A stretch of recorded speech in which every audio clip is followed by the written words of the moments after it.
de créer un minimum de 40 000 emplois par an. C'est ce qu'il faisait avant le 14 janvier. Donc c'est vraiment un minimum si toutes ces conditions étaient réunies. Nous proposons dans ce contexte de rendre obligatoire pour les entreprises d'offrir des stages à nos étudiants selon des ratios à définir et proposons de réformer le code d'incitation aux investissements en intégrant la création d'emplois et d'emplois qualifiés dans les critères d'octroi des avantages selon des modalités à préciser. L'ensemble de ces contributions porterait la création totale d'emplois, d'activités et de placements à l'étranger à 900 000 postes sur les 5 prochaines années. Ce qui, compte tenu de la situation actuelle, compte tenu de la précarité actuelle, compte tenu de la demande additionnelle, pourrait ramener le chômage à moins de 5%, ce qui est considéré par les économistes comme étant le niveau du plein emploi. Les régions intérieures accusent de longue date un retard important en termes d'infrastructures physiques et humaines, aggravant la faible compétitivité de leur territoire. La lutte contre le déséquilibre régional passera par la mise en œuvre de 2 politiques majeures.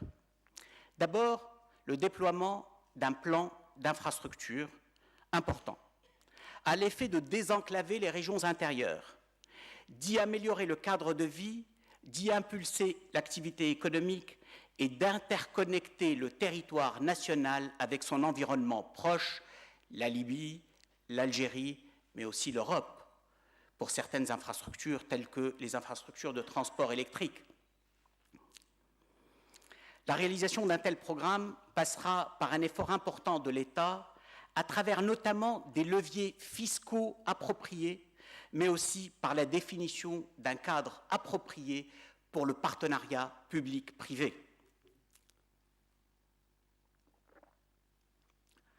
Ensuite, la deuxième réforme majeure, c'est la mise en œuvre d'une véritable décentralisation. Celle-ci devra être inscrite dans la Constitution, avec l'élection de conseils régionaux de développement. La décentralisation sera un moyen puissant de dynamisation de l'activité économique dans les régions et de réinsertion des populations dans la vie politique et économique. Elle passera par le redécoupage administratif du pays, un redécoupage cohérent sur une base humaine, géographique, historique, culturelle et économique. Elle passera par un redécoupage administratif cohérent de la Tunisie, par une redéfinition des prérogatives de chacun des niveaux concernés, par une allocation adéquate en moyens humains et financiers aux régions. Parce que donner des responsabilités aux régions sans leur donner les moyens humains ou les moyens financiers correspondants, c'est une dilution des responsabilités et c'est une perte d'efficacité à l'échelle nationale. Dire que c'est la fiscalité locale qui va financer cela est un leurre. La fiscalité locale est riche dans les endroits riches, elle est pauvre dans les régions pauvres. Donc c'est une véritable solidarité fiscale nationale qu'il faudra mettre en œuvre. Et nous faisons des propositions très précises à cet effet. Le niveau des imadet, les secteurs, le Hamda, doit être supprimé. Sa seule pertinence était le contrôle et la surveillance des populations. Les communes, un cadre qui tourne à vide, seront fusionnées avec les délégations et deviendront ainsi de véritables collectivités locales.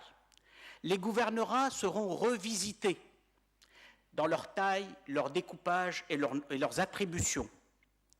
La décentralisation devra être précédée d'une véritable déconcentration.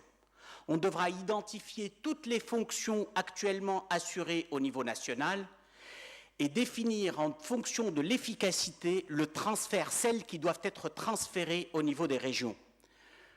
L'entretien d'un dispensaire ou l'entretien d'une école n'a aucune raison d'être rattaché au ministère à Tunis. Il doit relever de la responsabilité régionale. Il doit se faire dans la proximité. La collectivité y gagnera en efficacité et en pertinence. Nous faisons à ce sujet des propositions novatrices en matière de réforme territoriale, de redéfinition du maillage administratif, d'association des populations à la gestion de leurs affaires, de dotation humaine et financière des régions et de solidarité fiscale. La Constitution devra garantir un certain nombre de libertés. La liberté d'entreprendre, la liberté de communication et d'expression, la liberté d'association, la liberté de pensée, la liberté de conscience et de culte. La liberté individuelle devra être un principe constitutionnel et ne pourra être limitée que par la protection des libertés d'autrui. Les droits fondamentaux devront être inscrits dans la Constitution. Ils concerneront les droits économiques, sociaux, culturels et environnementaux. Ils consacreront l'égalité des genres et le refus de toute forme de discrimination. Les droits et les libertés prévus par la Constitution seront adaptés aux exigences des pactes et conventions ratifiés par l'État tunisien. Les données générées par l'État, ses agences publiques et les collectivités locales constituent un actif immatériel public qui doit être mis à la disposition de l'ensemble de la collectivité. Sous l'ère Ben Ali, on nous disait c'est confidentiel, les études, on n'y avait pas accès.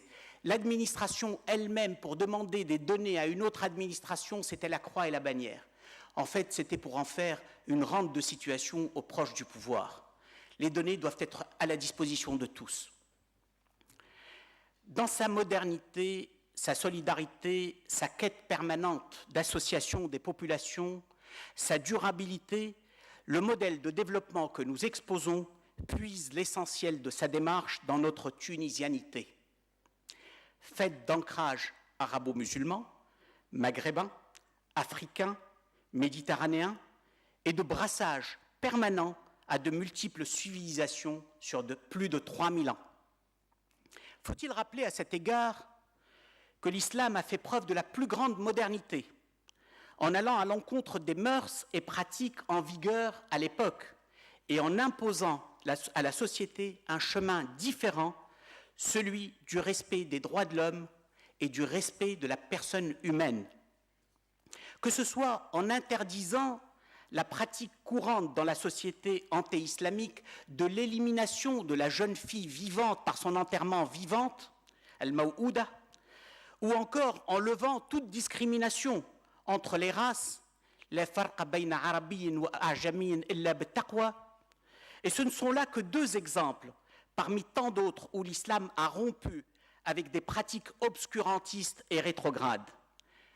Pendant des siècles, le monde arabe et musulman a perpétué cette voie en allant chercher les textes fondateurs des sciences et de la philosophie en Inde et en Grèce. Et l'Occident a découvert ces textes fondateurs d'abord en arabe avant d'aller les chercher dans leur langue et version originale. C'est en rompant avec cette quête de la modernité que le monde arabe a fait son entrée dans les siècles obscurs de la décadence et de la déchéance. Nous n'entendons pas permettre cela aujourd'hui. Les mutations mondiales, la nécessité de la performance économique et la complexité croissante des problèmes de société font que l'État doit être de plus en plus performant, compétitif, propulsif. Il doit s'adapter et faire preuve de résilience et de proximité. Une meilleure gestion des affaires publiques passera notamment par la restauration de la primauté de la sphère politique sur la sphère administrative. L'administration était devenue plus forte du temps de Ben Ali que le pouvoir politique. Il s'agit de restaurer l'ordre naturel des choses. Des contre-pouvoirs forts et effectifs seront mis en place. Ils puiseront leur indépendance et leur légitimité de la Constitution. Les organes de régulation devront être autonomisés et plusieurs fonctions transversales telles que les statistiques, le contrôle ou la certification des médicaments, le contrôle ou la certification des aliments devront être affranchis au service des citoyens.